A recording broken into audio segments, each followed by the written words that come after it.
Hello and welcome to the Shack News Chattycast, the podcast that accidentally opened a portal to hell. I'm one of your hosts, Steve Watts. And I'm your other host in deep mourning, Brian Carr. But before we get to that, I want to tell you about something I'm very excited about. Today's Chattycast brought to you by Audible.com. Get a free audiobook download and a 30-day free trial at, sing it along with me if you know it, www.audibletrial.com/chattycast. That was nice and rhythmic, thank you. So every week we pick a big topic, post about it on the Shack News Chatty, and then we talk about it in detail with your comments. Hence Chattycast. Today's guest, the original Space Marine, Cassidy Moser. That's right, don't you ever forget it.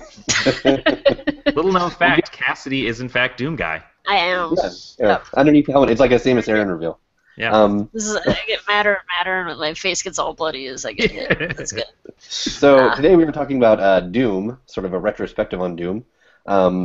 That's not the reason for Brian's mourning. We'll get to that a little later.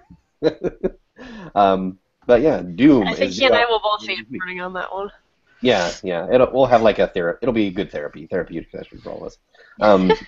So we're gonna be taking a retrospective look at Doom, not a look at the Doom that is coming out this week because no one has played it, which usually not a great sign, but who knows? I played the beta. Did anyone else play the beta? Yeah, sure. You can have thoughts on the beta. Why not? But before we get to all that stuff, we're going to talk about what we are playing right now. Cassidy, we haven't talked to you in a couple weeks. What have you been playing? I feel like this is a good time for Brian and I to sit and have a discussion here, because over the weekend I went to one of my friends' houses and I took Disney Infinity with me because she's a huge Star Wars fan, and I was like, well, I've got the game for you. Yep. So I took it over there. We sat and played Disney Infinity for several hours. We had a great time. I totally got her hooked on it. She ended up borrowing it. And then the news comes out yesterday that Disney Infinity is no more. Yeah, and we can probably talk about that more in newsy bits, but yeah, that's the reason for the mourning. That's the reason there's a grim pallor over the Chattycast. Is that our favorite of all of the Toys to Life games is no more now. I mean, technically there's two more sets coming, but who cares? I mean, it still exists. They're not going to. I checked this morning. All my figures are gone. Yep, they're gonna come to your door, knock on them. Obama's gonna take them.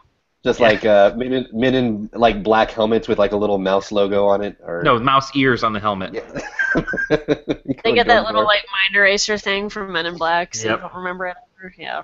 No, it's a bummer. What were the book burgers called in Fahrenheit 451? I was trying to. Firemen or something, I think. Anyway. Yes. Yes. So that we were going to talk about that in newsy bits, but since you've been playing it, it kind of fits. Yeah, Disney Infinity. This is part of a larger move, just of Disney like getting out of the publishing game altogether, which is on console, right? I think that's an important distinction to make, because which does not mean that there are no more Star Wars games coming. I mean, they saw that deal with EA and stuff like that. So. Well, and they still have their crappy mobile games too that you can always the scads of Marvel mobile games and such. But Disney Infinity was really their one big, centerpiece publishing project, because it was sort of the thing that brought together everything they did. And I was talking to Brian about it this morning, and I think we don't know actually how well it was doing or whatever financially, but I think the fact that they were leveraging like the biggest properties in the world just kind of made us all assume like it must be doing really well, because how could it not be? Right. When you got Star Wars and Marvel in the same game, I mean, come on. It's a great game. It really is. It's so much fun. It has so much personality to it. The production quality is a little iffy. My friend and I were playing it. Like, we would skip cutscenes because they're not good. But like, that's not why you play that game. Like, you play that game because it's a solid action game, and there's a lot to do, and it's goofy, and it's fun, and it's just a delight. So, which reminds me, there will never be a Goofy. There will never be a Goofy figure. Oh my God, that's true. I'm okay with that. It had Mickey and Donald, but not Goofy. Mickey, Donald, and Minnie, but no Goofy. That is weird. I saw somebody the other day that was saying, it might have been somebody on Shack News, I don't remember, but they were saying that one of the problems that Disney had, in their opinion, was that they decided to leverage these bigger franchises instead of sticking around to some of the classic Disney worlds. Yeah. I don't know if I agree with. I mean, I don't think that. I'll let you go first, but I disagree with it too. Yeah, because like Disney's classic worlds like still have cachet, but I don't Mm-hmm. think they're even half as big with Mm-mm. younger kids now as Disney and or No. This Star is Wars and this is the Marvel kind are. of insight we're never going to get. But if we compared the figure sales of Baloo and Yoda, I bet Mm-hmm. it would like not even be a contest. Oh yeah, no, not even.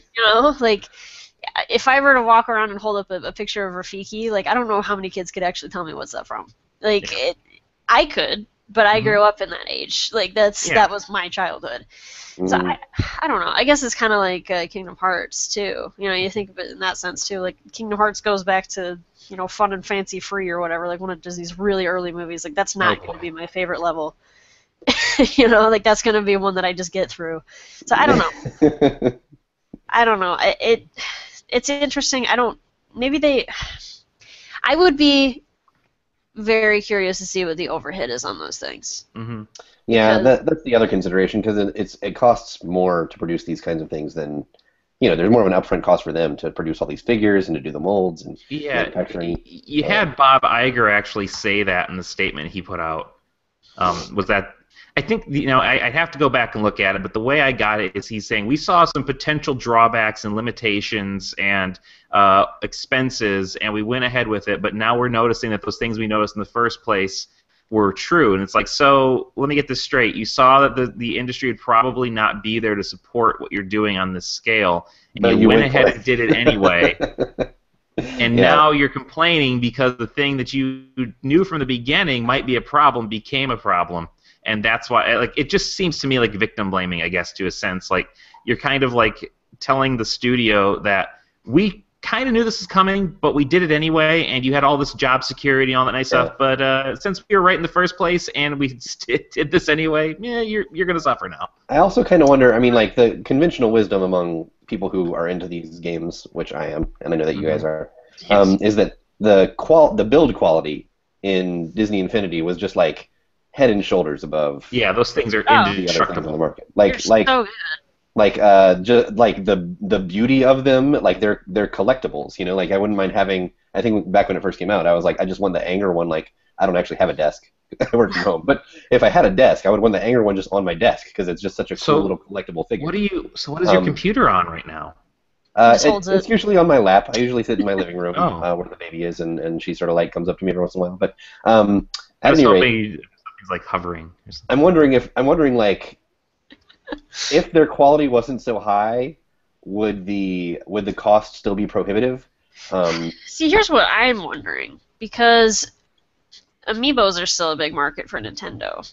Hmm. Okay, now granted, you do have like I adults think that are amiibos are a mostly pretty buying close those. second also. Like for some of the amiibos at least, the big cartoony ones that like look really nice.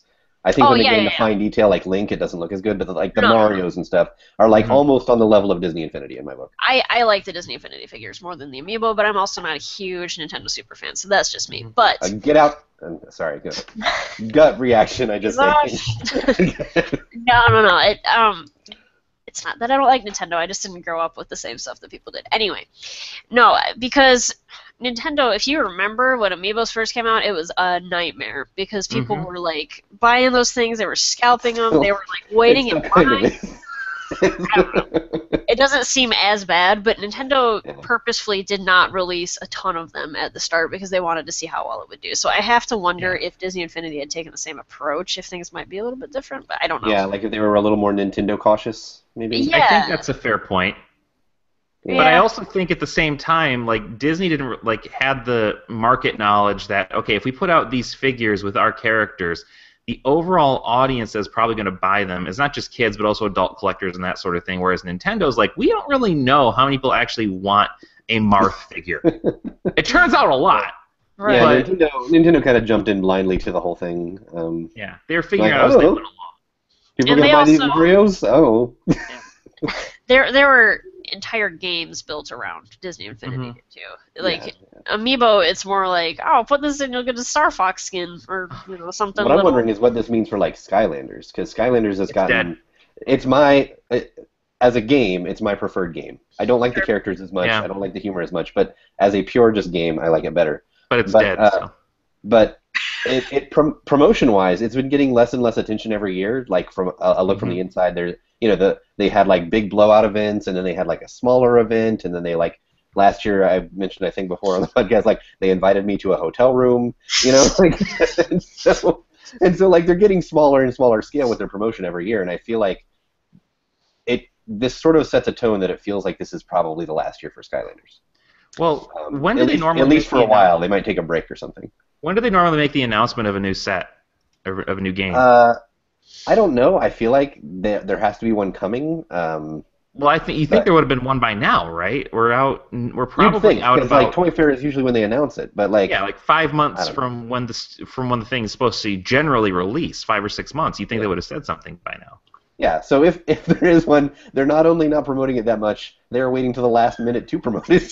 Yeah. So which tells me that this is probably it. It's kind of a weird thing. Like it's either Superchargers is the last one, which would be very sad because like that wasn't a great one, but it was fine. It was like a fine one. So I think this opens up the bigger discussion too. I feel like in some financial document they talked about having a new Skylanders this year. I could be wrong. Who knows? Anyway. Sorry.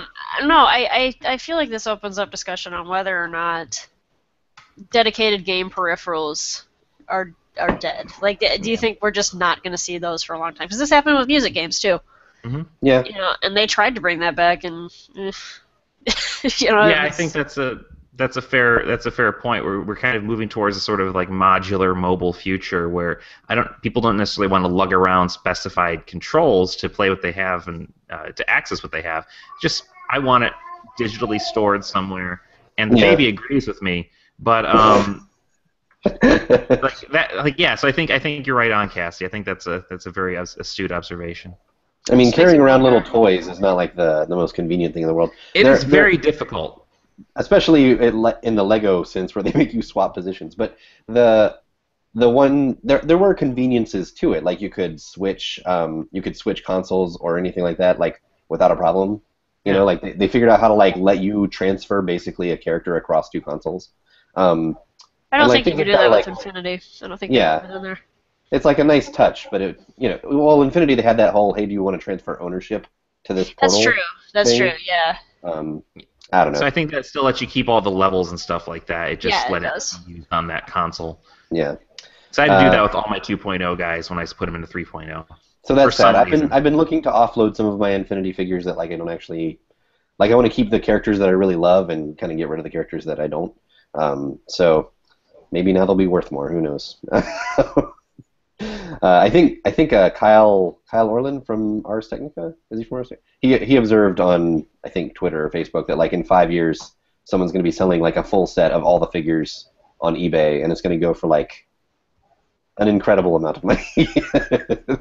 Well, and I think that's true largely because Disney memorabilia generally tends to hold its value pretty well. You would not see that for Skylanders. Oh no. Lego maybe, but that kind of brings up the other question. So right now, the only one that we assume will have a future is Lego Dimensions, but I don't think it will. Well, they've been so quiet about what comes after this set that just finished. They haven't said anything about what's coming out next. So who knows? And it's if we're talking about which one's the best game of the lot, it's not Lego Dimensions. So I mean, Lego Dimensions is like a fine Lego game. Like, I kind of feel it's fine. But it's like this is a straight up Lego game where you're like going along and breaking the things and you get little ching ching ching ching ching. I think a lot of the excitement is because, and this is my working theory, people have this sort of, and I'm not saying this is somebody who doesn't like Lego. I think Lego is fun and all, but people have this sort of blind spot when it comes to Lego, and they'll get really excited about Lego things, regardless of whether they're actually good, right? Yeah. Like the Lego Movie, for example. Fighting words. Okay, wait. Before we just put the Lego Movie on blast. but you get my point. Like the brand is very sustainable, right? I think one thing that Warner Brothers did with Lego Dimensions that was very smart, and we're just making this like a show about Toys to Life. But anyway, I think one thing second time we've done that Warner Brothers did with Lego Dimensions that was really smart. Disney had Marvel and Star Wars. It's like, well, we're not going to compete with those. That's insane, So Lego went with this shotgun approach, where they're like, we're going to mix everything in a big pot. It's going to be like Wizard of Oz, sure. Back to the Future, why not? random 80s arcade kid for some reason. Yes, throw that in there. Yeah, we have the rights to all these games. Let's throw those in there for no reason. Yeah, they basically just threw Doctor Who. They just threw so many things into one game, And I think which is kind of the cool. fun of that Like, game is watching these things. That mingle. is the fun of that game. Like if Disney had let me like just play as Mulan, like I don't need her to speak during the cutscenes, but just play as Mulan through a Star Wars movie, I would have been like, that is badass. That would be my dream come true. But that could be part of the problem. Maybe there are a lot of folks who thought the same thing, and when it wouldn't provide that, they decided they didn't want that. So I don't know. Like it's just a shame because it really seemed like the people who made that game really cared about it, really loved working on it, were really enthusiastic, reached out to the community, had those really sort of nice feedback. Had polls about what they should produce. Yeah, and the people always chose the wrong answer, but still, it was nice they did that. They didn't choose Darkwing Duck, and I'll never forgive them. Yeah. But what can you do? But Darkwing Duck would not have solved the problems this brand probably had. Duck. Exactly. You don't know that. They don't know that he owns the night. Yeah. That's right. But yeah, it is like I don't know. It's a shame, and I think Cassidy, you're right on. Like the whole people, like, well, if they would have made a Lion King set, that would have fixed everything. Yeah, no, it wouldn't. There you go. That would solve all the problems. Disney saw this as a promotional tool. That's what they saw it primarily as, and their market was young people. I mean, now I'm sure it did pretty well along those lines. The thing you said earlier to me, Brian, that I think we should probably mention here is like it was probably doing fine, but it wasn't doing like Disney well. Exactly. Like they want things to make like money hand over fist, and then if not, they're like, fuck. And this one just made a lot of money, probably all the money. Yeah. It only made an absurd amount of money instead of a ridiculous amount of money. We can't have that. So I don't know the specifics about this, and I know we've talked about this way longer than we probably need to. But I wonder how much part of that, because one of the press releases they put out about this was talking about like a $250 million shortfall or something like that. Part of me wonders if that wasn't so much Disney Infinity as it might have been, or like this current Disney Infinity, as it might have been like overstock and liquidation of the last set, which they overproduced by a pretty significant amount, apparently. Mm-hmm. That could be. Or it might also be them kind of writing off some other failed projects and that sort of thing, and Disney Infinity kind of being the victim of that. It's the Square Enix for Tomb Raider syndrome. Yeah, somehow Tomb Raider didn't do well enough to make up for all of our other shortcomings, so it was a failure. So I don't know. The whole thing's a bummer, and that's like I'm not shocked by game news much, but that was one where my jaw was on the floor. I couldn't believe that happened. I mean, it came out of nowhere yesterday. It was just all of a sudden rumors started circulating where like, hey, this thing's dead. And it's like, what? Yeah. It wasn't really a progressive wind down or any real indication that it was even in trouble. They just kind of said like, hey, we're taking a year off, and it's like that makes sense. You did Marvel, you did Star Wars. You don't really have a new acquisition to promote, so yeah, sure, take a year off, and then all of a sudden gone. Have they said if they're shutting down, like, the servers, like, the community stuff that gets made, or anything like that? No. Yeah. Yeah, they have said very little. The only thing we know for sure is they're going to release Avalanche. They're closing Avalanche. They're going to release the Alice in Wonderland set, whatever, and they're going to release the Finding Dory set.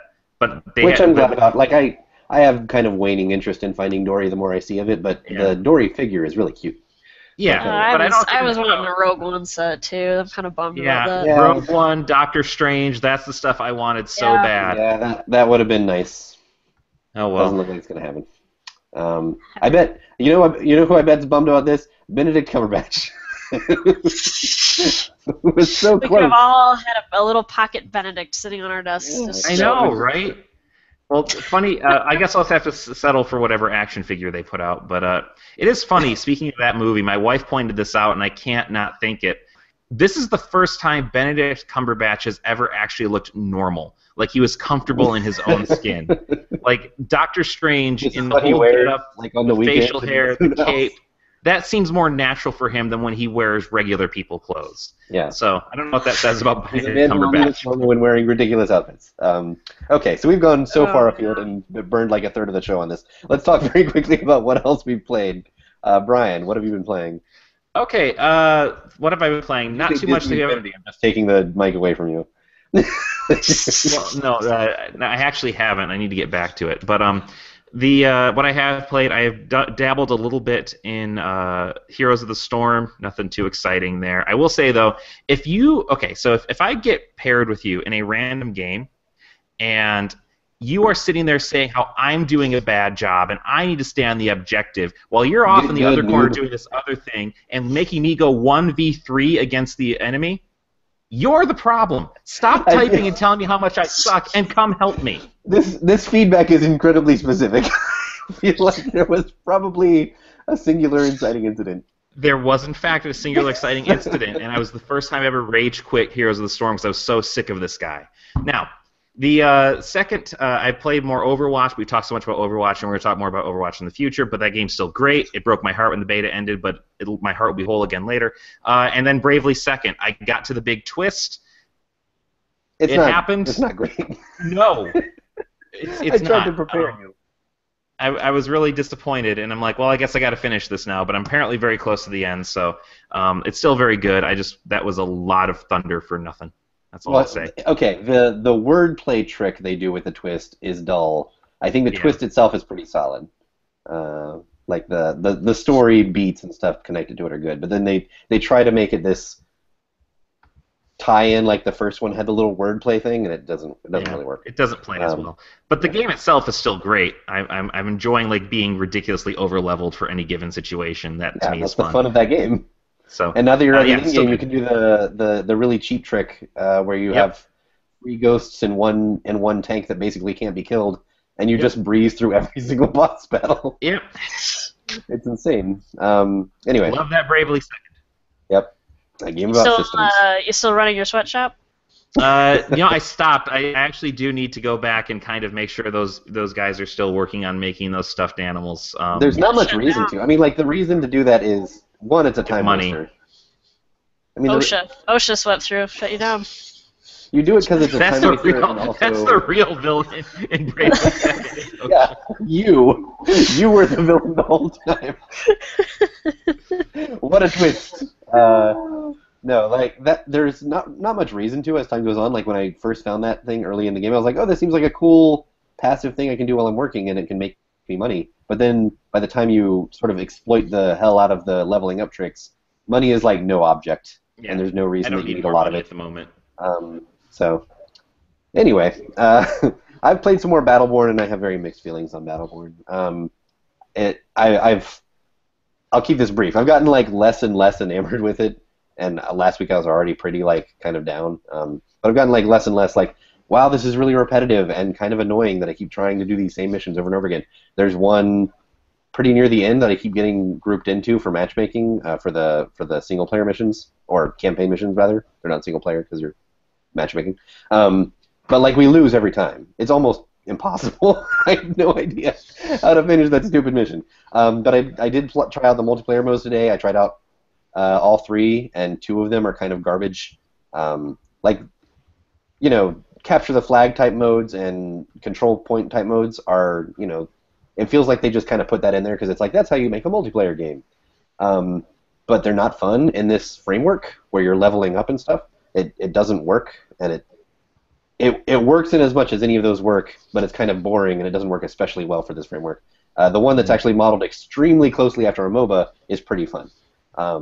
So I feel like I should just tell people in my review, like, just play that one. Like, that's the good one, where you're actually like pushing and they're counter pushing, and you're just trying to like get to the end where you can destroy the other team's robot, basically.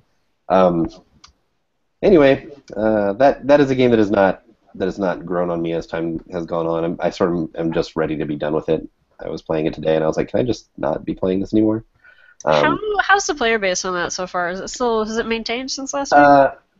It seems like there's plenty of players around, but also matchmaking takes a while, which is weird. Like I never have trouble getting into a match, but also it's just slow. I think that's just something built into the game, the game's multiplayer system's underlying, somehow itself. I mean, you have to you can't have duplicate heroes, right? I don't think. Well, it depends. I've definitely seen duplicate heroes. I've never tried to be a duplicate hero, so I don't know what the sort of error message it gives you. But in certain modes, I know that I have seen some. So. Oh, okay. Yeah, it's not totally. Is it Dota or League that bans that? One of the two. It's not totally up that alley, but yeah. Okay, gotcha. I found a character that I actually like more than most, and I actually finished some of the story missions with him. He's the mushroom guy that's like a healer / throws out little shurikens. For some reason, I was more. They have some terrifying character design in them. Yeah, like like that guy looks cool until you see. I got killed by him on the other team at one point, and they did like a, he did the kill taunt or whatever. The player who did that did the taunt, and so it like zoomed in real close on his face, and he just has like a line going down his face with a single eye, and it's just like yeah, you know. Yeah, well, it's like the cowboy thing that has like, what is it, like the stitching for a mouth or whatever. Like what? Yeah, yeah. I don't know. I liked Overwatch's character design. They're creepy. Yeah, like Overwatch is like, hey, if the Pixar Incredibles team designed a shooter, Yeah. like this, It's like this is what Gorilla could- Lightning Gun, Samurai, why not? Cyber Ninja, I don't know the Yeah. design in Battleborn in Dwarf general. with a robot arm.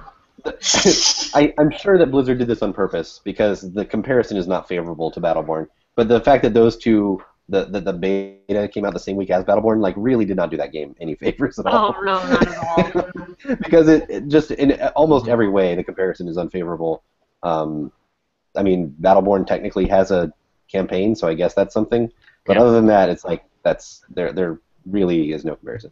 And the designs just kind of bother me in general, where it's very Borderlandsy, which is fine if that's like their signature style, but it's just kind of annoying to see it done over again, and to sort of do like, I don't know. In my mind, the designers of these characters were like, this thing's rad and cool. You know, Yeah, like we've got a double-bladed vampire guy with like hair that's like whoosh and like.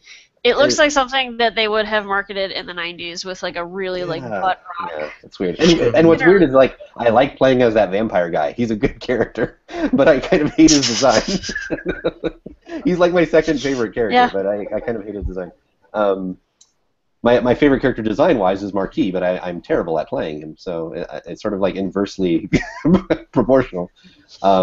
Anyway, we can stop talking about Battleborn, and probably forever, because why would that ever come up again? Oh yeah, that guy is cool looking. Yeah, Marquis is awesome. He's a gentleman robot. Yeah, he's a gentleman robot sniper whose cane is also his rifle. I mean, like, See, that's that's pretty great. good. That's Overwatch good. Yeah, exactly. But I can't imagine. I'm going to try to be turning in my sort of final review. I have a review in progress up on the site, but I'm going to sort of try to finalize my final review today, and after that I kind of doubt I'm going to be playing it again. Like, maybe I'll check it out when they release more content, because they gave me like the season pass edition or whatever, so I can continue to check things out. So I might check things out and like write about it if there's something, new and interesting that pops up. But it's not a game that I'm itching to go back to after I finish my obligations. So let's move on. Let's move on to our big topic, Doom. Doom is out this week. Just called Doom. They didn't call it The Doom, like they should have. Doom is out this week, marking the first attempt at a franchise revival since Doom Resurrection. It helped popularize the FPS genre, but this reboot appears to be taking some notes from its descendants. So we're taking a retrospective look at the Doom franchise, as well as a look forward to this new installment. So my three big questions. What are some of your favorite memories of Doom games? What qualities define a Doom game? And is there space in the FPS market for a throwback? How does Doom stay relevant? Those are sort of paired as one question. Tackle these one at a time. Retrospectively, what are your memories of Doom? Doomy, doomy, doom.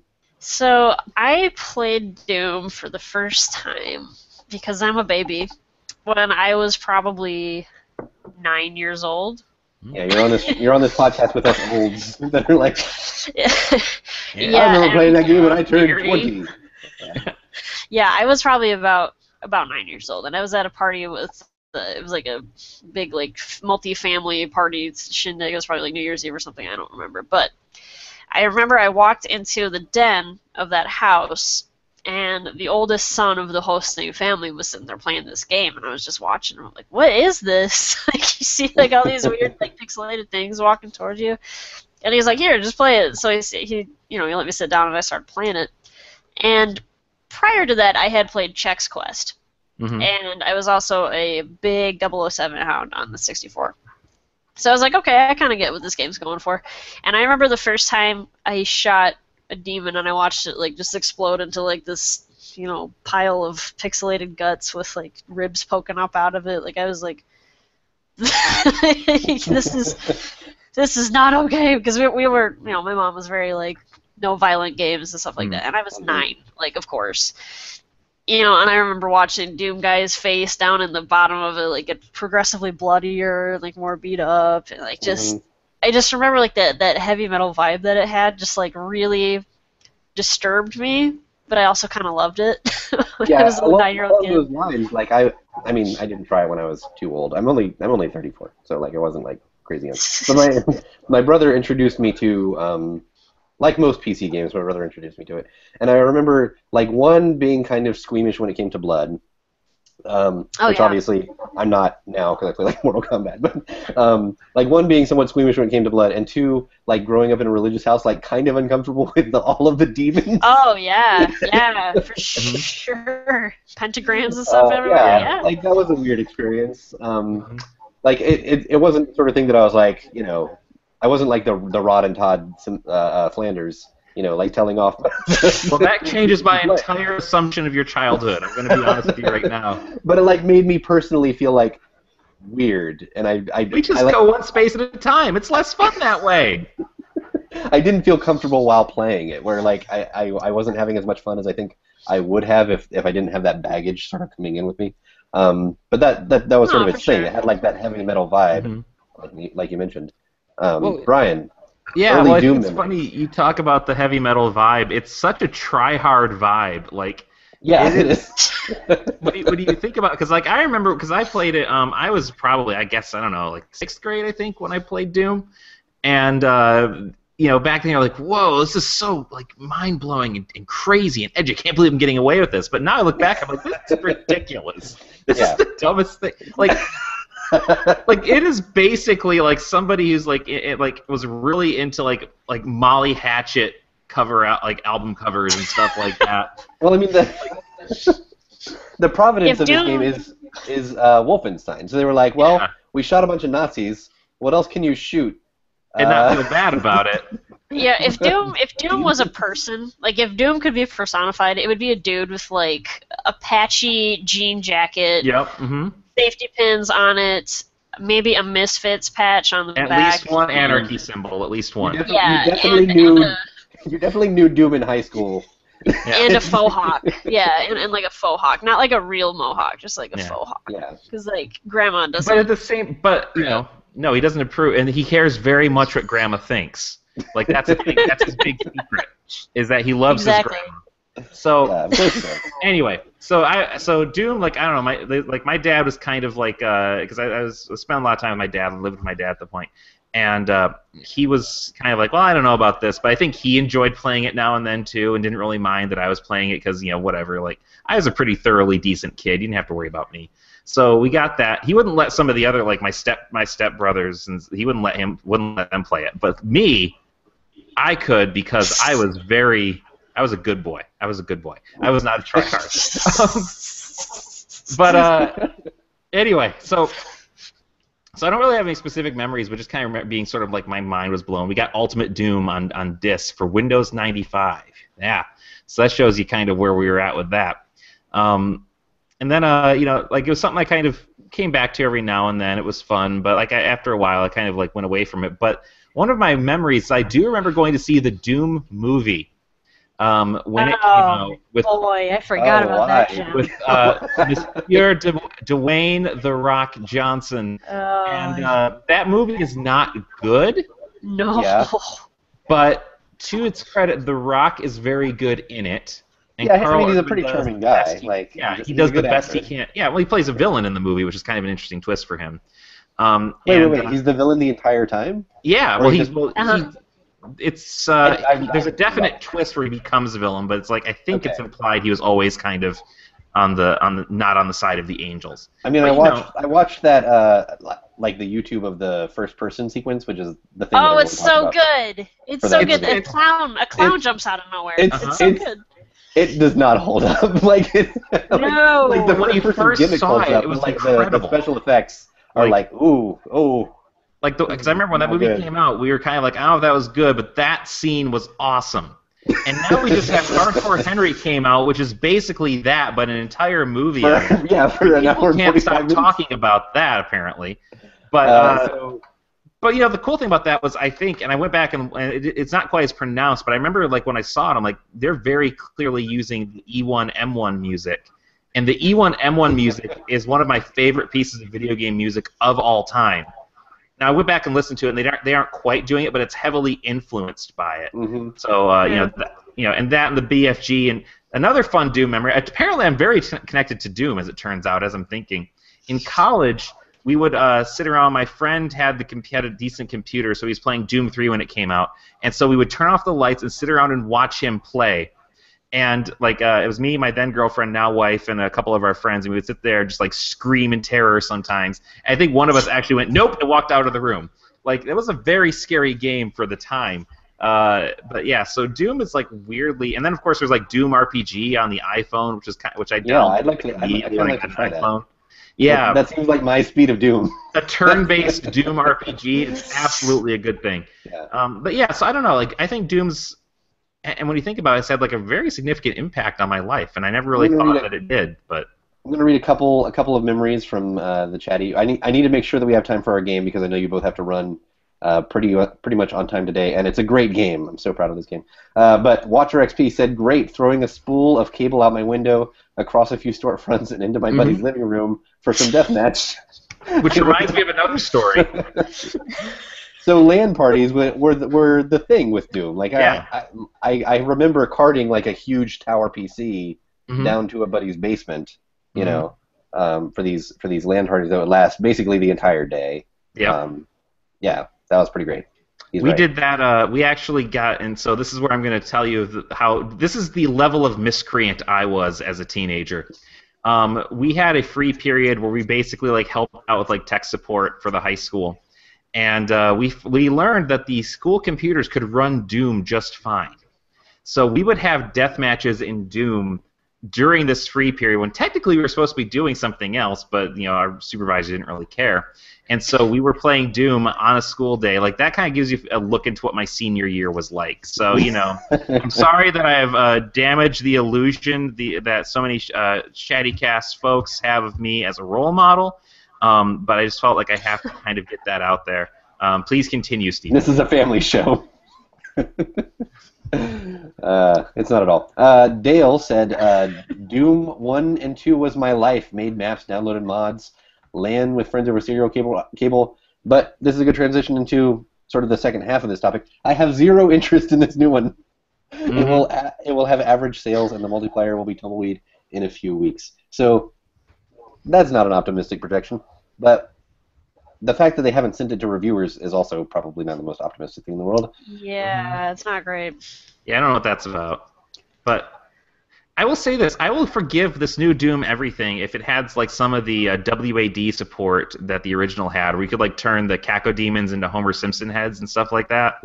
No, it won't. There's no way. There's no way. So good. Like, if the PC community could mod that thing and do stuff like that, then that to me would be a true honoring of Doom's spirit. Because I played that beta that came out, and I don't know what that is, but it ain't really Doom. It's just, I mean, it seems like it has some good ideas. Dozer mentioned Snap Map. Fingers crossed. Yeah. He's hoping that is a cool feature. I am also hoping that it is a cool feature. It seems like a neat idea. Like have a quick, easy level creation tool. But you know that the hardcore Doom community, like anyone who puts stock in the Doom name, is going to want to play it on PC and is going to want to just like mod it. Like actual mods, not Snap Map. So I kind of wonder if that newbie-friendly solution is going to be as big of a hit. Probably but maybe it'll be influential on other games. Who knows? We might talk about Doom next week if anyone has played it. Who knows? Does anyone else have thoughts on, like, okay, let's say that this Doom is like a spectacular failure. I'm not saying it will be, but let's just say it is. If they wanted to reboot Doom properly, what would they do? Like, how do you even make a proper modern Doom? You today? go back, you sit down with Machine Games, and you say, how did you guys make Wolfenstein The New Order such a fantastic game? You study that, because Wolfenstein was a genuinely awesome game. So you basically add like a story and some gravitas to it. It would be probably the first step. What if it's just Wolfenstein: The New Order, but with demons? I would. Well, okay. The Old Blood Same kind of did storyline, that. but with demons. Yeah, like Yeah. exactly the same maps, The everything. the DLC for Wolfenstein kind of did that, and it ended up not being very good. But that Oh, wasn't. well then. Yeah, like the last half of that thing was like just zombies and like I mean, it wasn't bad, but like it wasn't the zombies that made it bad. It was just like anyway, no, I think, I mean, obviously it can be done. Anything can be done, right? But I don't know, like the 90s were a very different time. I had the same exact conversation with somebody about Space Jam 2 where like The new Doom and Space Jam 2 are like okay, peas in a pod. let's be real for a second. They totally are because Space No, Jam. no, I'm not making fun. You're right. No, it sounds ridiculous, but they totally are, because in the '90s basketball was huge and Michael Jordan was huge. Like he was just a massive celebrity. And Even if Looney you didn't Tunes like was there. basketball, you were into Michael Jordan. Oh yeah, for sure. And so put him in a movie, like it's a no-brainer. It's perfect. Even if you weren't into basketball, you were into Michael Jordan. Yeah, because he was like a cultural icon. But Yeah. now, not so much. Like now basketball is still a huge thing, but to its dedicated audience. It's not nearly as big pop culturally as it was back then. Same thing with Doom. The 90s were kind of a time of like really crappy edge, and we're like, look at how cool we are, we're going to put blood in our games. And back then, I mean, that's why the violence of Doom was so shocking. Like now you look at it and it's so dumb, but It's so dumb. you could jump on Steam and spend $5 and buy a pixel art game that's going to be 5 times bloodier than Doom ever was. But Yeah. the thing is, back then, games like Doom, games like Night Trap, games like Mortal Kombat, they had lawmakers clutching their pearls. They had people saying that we were going to be all devil worshippers, and it was a Which, whole. to be fair, that one came true. We are. Well, yeah, all I mean, devil worshippers. like all hail and all that. But anyway,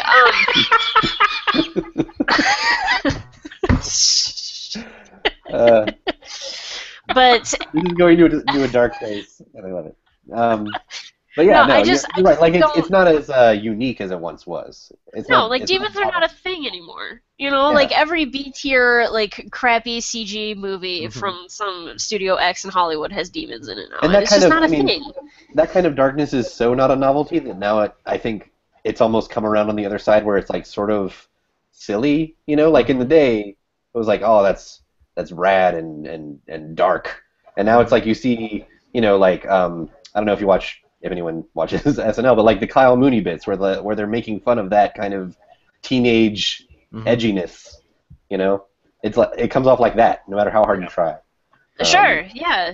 I think that's definitely a big part of it. Like you cannot make a self-serious Doom game. Like You even when just you can't make do it. even when you make a very dark, like an actually very dark game, like Hatred, we actually reviewed that and we were like, this is so stupid. Like it's trying so hard that it's No, fucking and- dumb. Like that's and like that was controversy. self-serious. That was trying to be serious. And No. And again, go back to the 90s around Columbine, like release Hatred, like oh my gosh, could you imagine? Video Like games those would be developers banned. would be in prison. Yeah, oh, you'd be done. But now we're just like like this is dumb, some we're so jackass jaded. in a trench coat. We're, Yeah. we're so jaded these days. I mean, for Wolfenstein, what worked for that so well was that they went with the alternate history aspect of it. That was really cool. Had the Nazis won World War II, and so all of a sudden you're kind of on the underground, and it gives you a reason to exist. Now, What if in that said- Doom the demons won? Huh? What if it's Doom? Sure. It's I mean, I don't know exactly. I can't come up with a good pitch right on the spot here, but like. And the thing with Wolfenstein was that it was still kind of stupid. Like, BJ's still a terrible character. Like, he's so dumb. Like, the part where he talks about, like, having, like, a grill, like, a barbecue with, like, a white picket fence and all that. I'm like, just stop it. I just want to shoot Nazis. They tried to do some stuff with him, and it just was stupid. But it was still a very good game, and it still had a lot of that ridiculousness to it that made Wolfenstein Wolfenstein. So here's my pitch for Doom. Ooh, all right. We got a fully developed pitch. Well, okay, I don't know. Listen up, Bethesda. Here's where Let's treat this like Shark Tank. So maybe I've actually used the wrong word here. So one of the things about Doom, it's kind of become this shorthand in the programming community as sort of a thing like, can we get this device to run Doom? Like, that's one of the tests of hardware, right? Can the Apple Watch run Doom? Can this calculator run Doom? Can we get this smart toaster to run Doom? That kind of stuff. To me, that is the enduring legacy of what Doom is. I don't necessarily know if we need to like revamp it as a full-tier commercial product. I like the idea of Doom just staying around as sort of this like thing that is like a culturally significant part of computer history, right? Like, maybe we don't need to update it and revise it and try to make it modern. Maybe the value of it is the fact that it was so sort of antiquated. It's open source. You can do all this different stuff with it. Port it here, mod it there. You've got like Brutal Doom and stuff like that that have like gone in and changed the code. That to me, I think, is like using it kind of because when you look at where Doom originates, and I'm really going off on a tangent here, but if you look at where Doom originates, it's really kind of that like two guys in their garage mentality. Right? It's not that far off. I know there were other people who worked on the game too, but it's really Romero and Carmack kind of out there, indie devs doing their thing, right? To me, like the spirit of Doom, the best way to honor its memory is to keep it that, like keep it as something where people can like learn how to program and code by messing around in the source code, changing variables, that kind of stuff, porting it to other platforms. That to me is what Doom should be. Now, so are you talking? What if they made it like a Project Spark type thing, where they kind of had like a base game seed that everybody could kind of build off of, except not as insular as Project Spark was? Sure. Okay. Yeah. I mean, Spark. Use it as a platform maybe instead of an outright like retail release with and maybe this new Doom is good. I don't know. Maybe the campaign kind of like plays better than multiplayer. Wasn't there talk of doing that with Unreal, like Unreal Tournament, where they're just like, we're just gonna like let people make stuff. Yeah. Maybe that's the direction. Super Doom Maker. Yeah. There. Oh man, that's a pitch. Share your Doom levels. On the Wii U. Exactly. News of the year 2017. Cassidy gets it. I'm gonna have to move us along. I'm actually gonna skip newsy bits because we kind of already talked about like the one biggest one that I really wanted to talk about. So we're gonna skip straight to. I don't think so. Battlefield 1. Well, Battlefield 1, the Battlefield. So good that people from EA made boner jokes about it, so it's going to be great, guys. We have thoughts. They're going to be going up a little later today. I know Cass is working on some. I know, and they put out the Warcraft movie in China first, which is kind of interesting. Shows you both the relevance and importance of China as a film market, and also kind of where the popularity of Warcraft is right now. That's the kind of stuff that's huge in China too. Yeah. Mm-hmm. Konami's turning a profit by switching to mobile, which means we're really never going to see another Metal Gear game. That's fine. Oh no, you will, but it'll be on mobile or a pachinko machine. Or a pachinko machine. Here's how jacked up Konami is right now. I saw a tweet the other day from NECA, the toy company. They're going to put out these Contra figures, right? And so people were really excited about them, like action figure collectors, gamer collectors, that sort of thing. We're really excited because these are pretty cool looking figures. They even have like the different shot, like the spread shot and the laser and that kind of stuff. But they haven't put them out yet, and the reason is that Konami has not yet approved the box. They have had this for months, apparently, and they have not gotten back to NECA about the box. Yeah. That tells you something about where Konami is at. Not only can they not make video games, they also can't make products based on video games. They can't approve other people to make, Like, literally, it's like, it would, from my understanding of the process, like, it would not be that much, like, you could get it done in an afternoon, right? And yet... You just have Mr. Konami sign off on it. There you go. I feel like Konami watched one too many crappy 80s sci-fi movies and is trying to be one of those corporations that just dominates everything. One of those that's like, you drink Konami branded water. They're trying to build the Ed. Yeah, because they have no joke, they have like health clubs and they have Konami Plaza. And they have like a brand of orange juice. Like, yeah, they're just ridiculous. I'm trying so hard to keep you guys out of here on time, and neither of you are helping. No, I'm sorry. We're gonna move on. You know damn well my job is to make your life more difficult. Eventually. And if that makes my life more difficult, you're the one that told me that's what what to has leave. to I don't care. All right. Anyway, okay. Brian, before we get to the game, quick plug for our sponsor. Oh, yeah. Audible.com. They're offering the listeners of the Shack News Chattycast a free audiobook download and a free 30-day trial. Check out 150,000 plus titles to be exact, of books on lots of different subjects. If you want to get your free trial today, go to audibletrial.com/chattycast. That's audibletrial.com/chattycast. I want to hear the novelization of Doom on Audible. Anyway. I ran forward. I shot a demon. I picked up a... I went back and found the blue door. I shot another demon. Another demon. Anyway. I'm pretty sure there's like an expanded universe for that thing, isn't there? There is. This demon was stubby and it had horns. There were anyway. comics and stuff like that. So. It's time for Beat the Docs, the part of the show in which I abuse my hosting powers by pitting my friends against each other in a pointless game. Today's game is called So Metal. I'm going to name a title. You buzz in using your name and let me know if it is the name of a Doom level or a metal song. Oh boy, this will be good. Oh, this is great. I've been looking forward to this one. All right, number one. I feel like we could play bingo here too and say like demons, blood. It's a binary choice. It's 50-50. So if you get it wrong, obviously the other person doesn't get to guess. Okay. But there will be a bonus opportunity at the end. All right. Number one, Unruly Evil. Cassidy. Yes. That's a metal song. That is Doom. That is. I mean, it might also be a metal song, but it's not one of those that I pulled up when I was searching for metal song names. We're off to a good start. Unruly Evil. That is Doom. Number two, Raining Blood. I'm gonna say Brian. Yes. Why do I have to say my name? You can. Yeah, just say you it. can tell your voices apart. Okay. Say the answer. You sure? Raining Blood. I'm gonna say is a metal song. That is a metal song. It is from a metal band called Rain in Blood.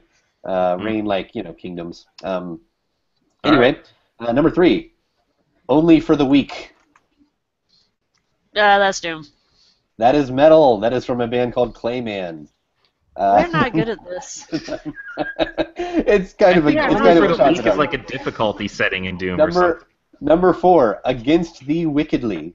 Thee with two E's. My name. Yes.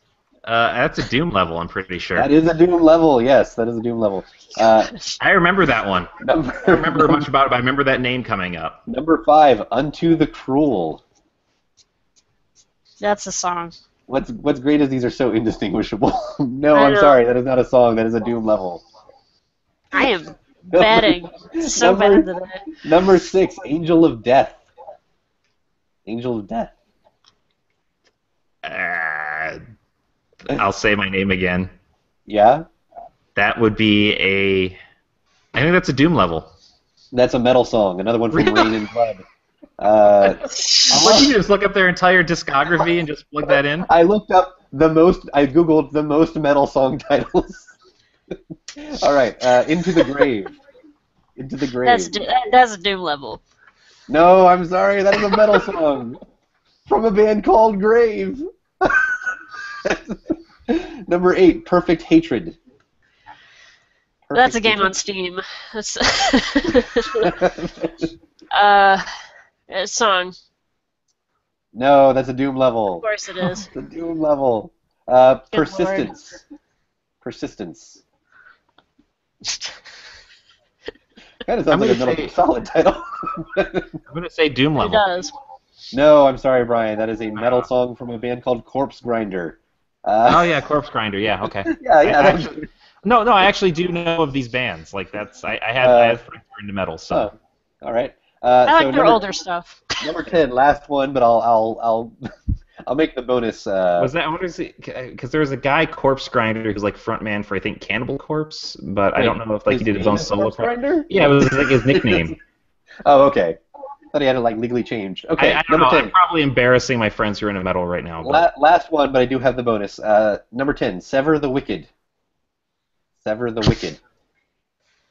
Is that both? Is this like a trick question? Is both? No, it's not both. It's not both. I won't count that. I won't count that as your guess, but it isn't both. That would have been very clever if I had found one that crossed over like that.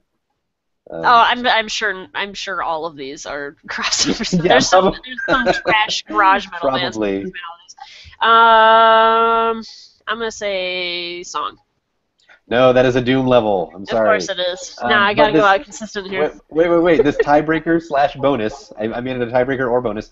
All of these Doom levels mentioned, and I'll let you, Cass, have the first shot since you're behind, because you're only behind by 2 points. All of the Doom levels mentioned have 2 thematic things in common. Can you name either one or both? Death and blood. Well, aside from the obvious, yeah. But Brian, do you want to take a stab at the common thread? The common thread? Yeah. It's sort of a two-parter. I'm guessing a lot of them have like a biblical connotation to them. Yes, that is half of it. These are all from Thy Flesh Consumed, which is the final episode in Ultimate Doom, and all of those titles were named after King James Bible verses. Oh my gosh. So. Yeah, I didn't know that was actually Bible verses, but against thee wickedly has against thee wickedly, yeah, the double E kind of gives the it angel away of there. death. This all just sounds like something like a 10th grader would write on his binder while his parents are going through. It does. Like it just isn't. Wow. Sketching his classmates all bloody. Yeah. Oh man. Well, I don't know. Then a teacher finds it and calls him to the principal's office. Then they need to have a talk. Yeah. And then he ends up being working with children or something someday as a mild I went through a dark man. period when I was a teenager, but I'm really more comfortable with myself now. Exactly. Yeah. Rad. Anyway, Brian, you were going to say something. We went off. I was going to say, on a dumb if sketch. you are a young up and coming metal band looking for song titles, apparently what you do is you just go look at the episode list for Doom, and you're pretty much set. Yeah. If you're a young up and coming game developer, you go look at some metal songs, and you've got names for your levels. Yeah. Really, it's what we call synergy. If I were a metal band, though, I would try to break with tradition and just name all of my stuff like the Fluffy Pink Bunny. Exactly. Like a truck full of candy. Like the whole Are you title familiar? Either of you familiar with a band called Baby Metal? No, I don't listen to metal. Oh. Is it actual Baby? It is. Well, no, it is. From what I understand, because I've only watched a couple songs, it is 3 young Japanese teenagers. I think they're 17, 18, something like that. And it's basically like J-pop metal. I don't know how to describe it. Yeah, that sounds about something they would do. Yeah, that sounds But excellent. they have a song called "Gimme Chocolate," so that's kind of pretty close to what you're getting at. The Japanese have some good music, man.